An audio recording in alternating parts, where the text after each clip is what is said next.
In this live self-defense training video, you're gonna learn short self-defense stick. This is the Tanbo. This is self-defense stick fighting with your short self-defense stick.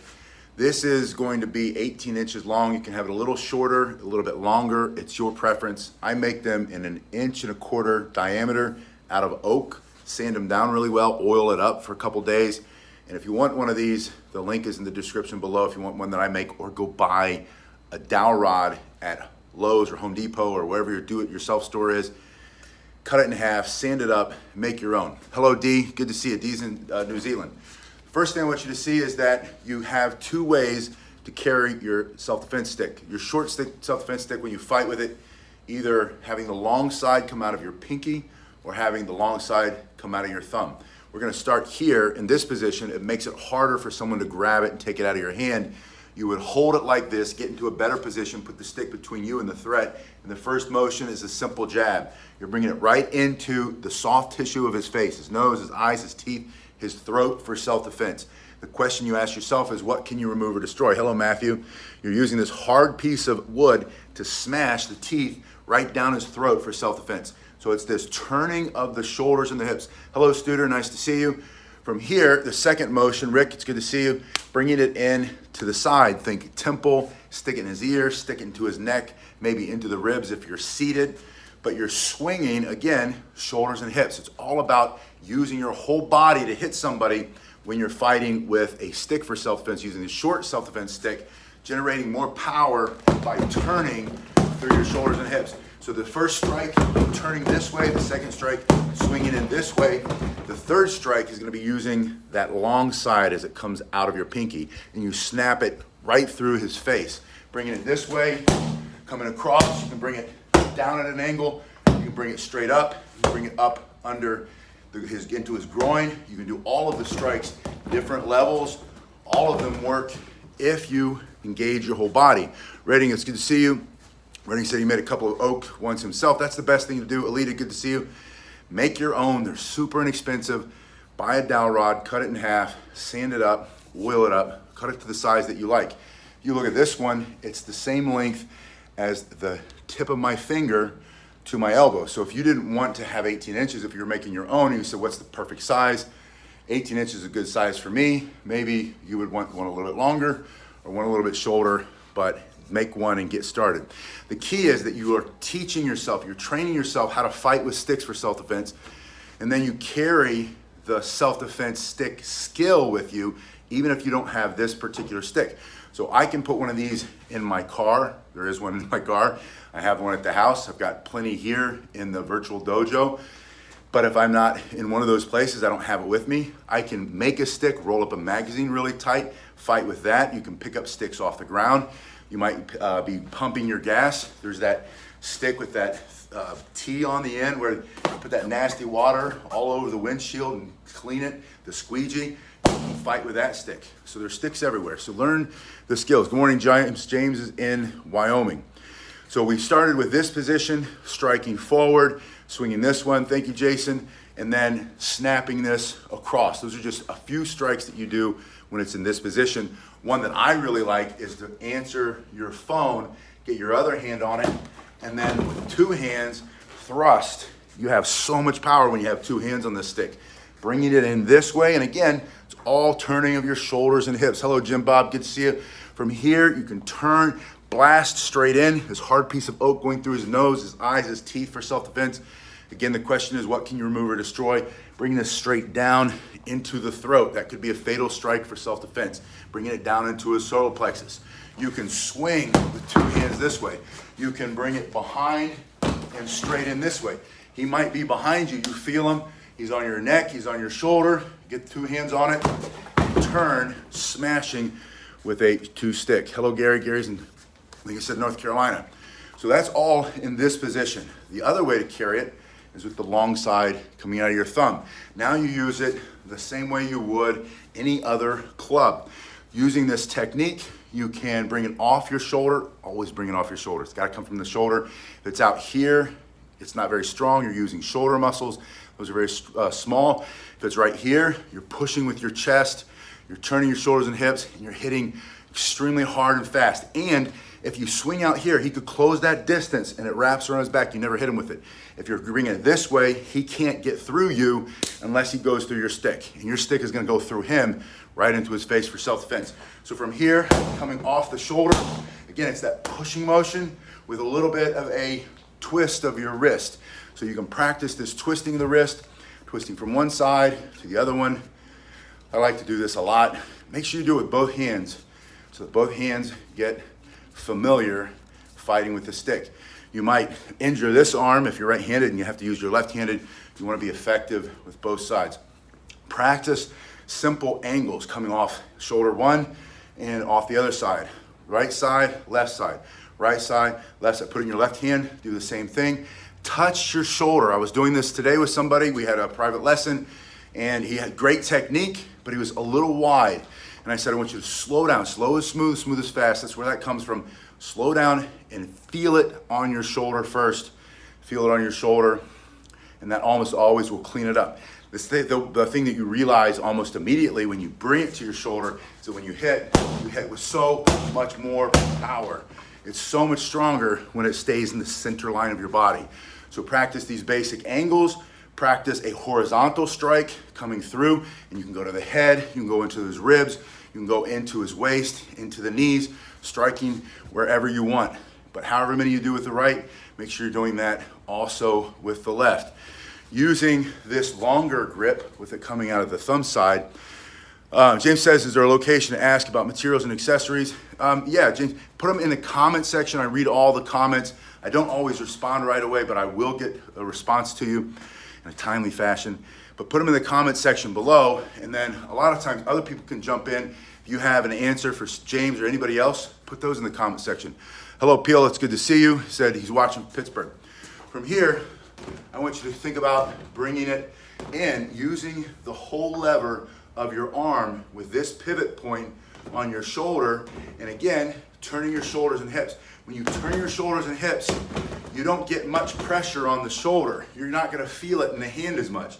You're going to be absorbing it through your entire body, all the way down through the floor. That's a very strong strike. You can bring it into the private parts, that thin muscle between the belly button and the privates, right into the solar plexus, right into the throat, straight into his face. All simply turning this way. You can also do that big swinging motion of striking through here. Now the other thing to see about when you hold it this way is that puts the short side coming out of your pinky, and you're gonna use that to smash the teeth down his throat for self-defense. Bringing it in here, that pulling strike, reverse strike, it's almost like a hammer strike coming through and smashing either straight in, straight down on top. Again, he could be behind you, smashing into his body. Whatever you hit is gonna work. You can also turn and extend. Maybe you miss him with this part, or you hit him and then you hit him again this way. Now I want you to see the Irish stick fighting style, turning your wrist to make this strike. And this is how you would practice. Use this hand that's open as a rebound. It comes in and then you push it out. You practice striking, going from one hand to the other hand. Start to turn your shoulders and hips. There it is again. It's always going to come down to three things to create massive knockout power to stop the fight.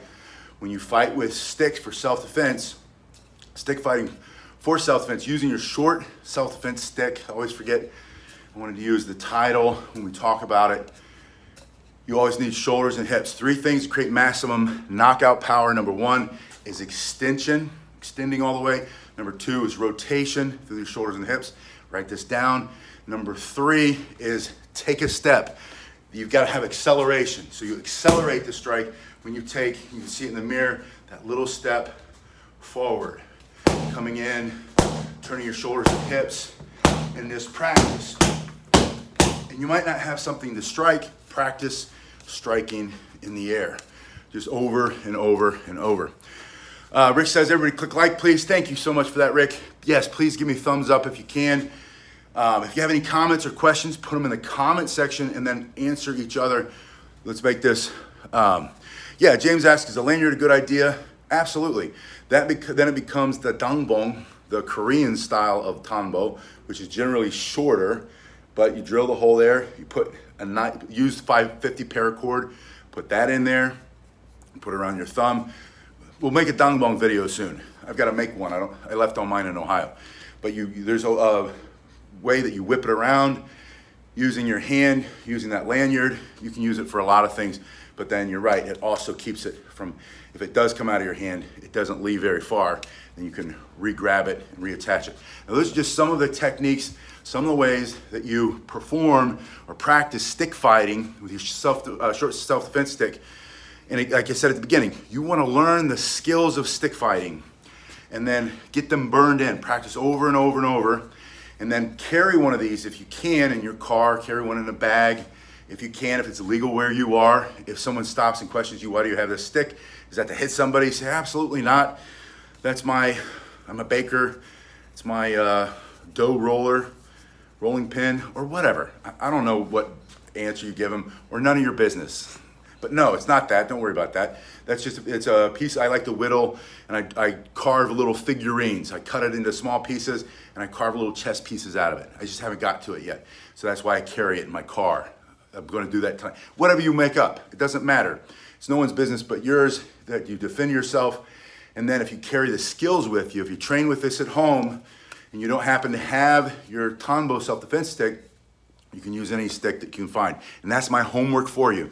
I ask that you go out in your day, to the rest of after you watch this video, whenever it is, go and look everywhere in your environment, wherever you are, whether you're home, work, school, outside, on vacation, not on vacation, at the park, inside, outside, and think about what sticks are around you that you could pick up if somebody happened to be kind of crazy and you can't get out of there and they're coming at you and they got something like this.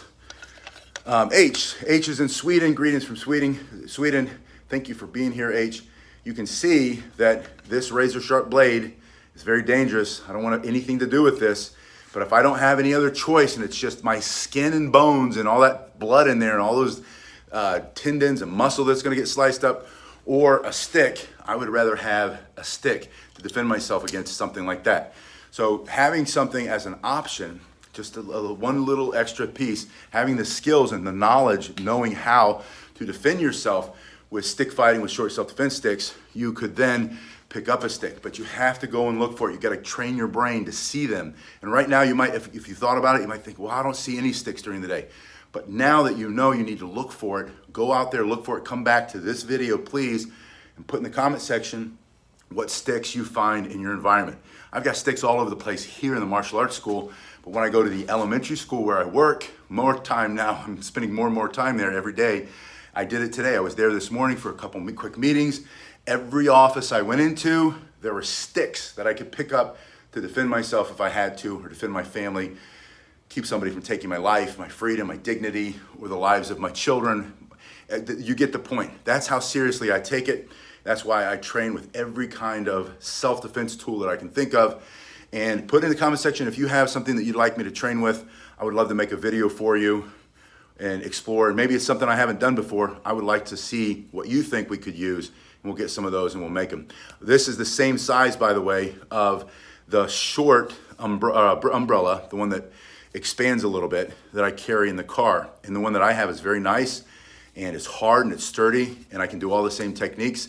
It's about that big around when it's collapsed, and it's made out of good durable material because I paid a little bit more money for it. And when I hit things with it, you know, even if it's just a distracting blow so that I can bring that elbow in and close the gap, close the distance fast, I know my elbow can do the job, even if my umbrella just makes the opening. So think about what you have that you can train with that will help keep you safe, and then train with it, practice with it every single day. You guys have been awesome. I will see you. Oh, and I want to say thank you. A lot of you have been giving me the super thanks. That little button that's on the bottom of the video, you click that, and that helps me fund this place. The summertime here is anemic. That means I'm not making any money. And all of your little donations and your gifts really help a lot. So I really appreciate that. I want to say thank you from the bottom of my heart. You guys have been awesome. I will see you in a little bit.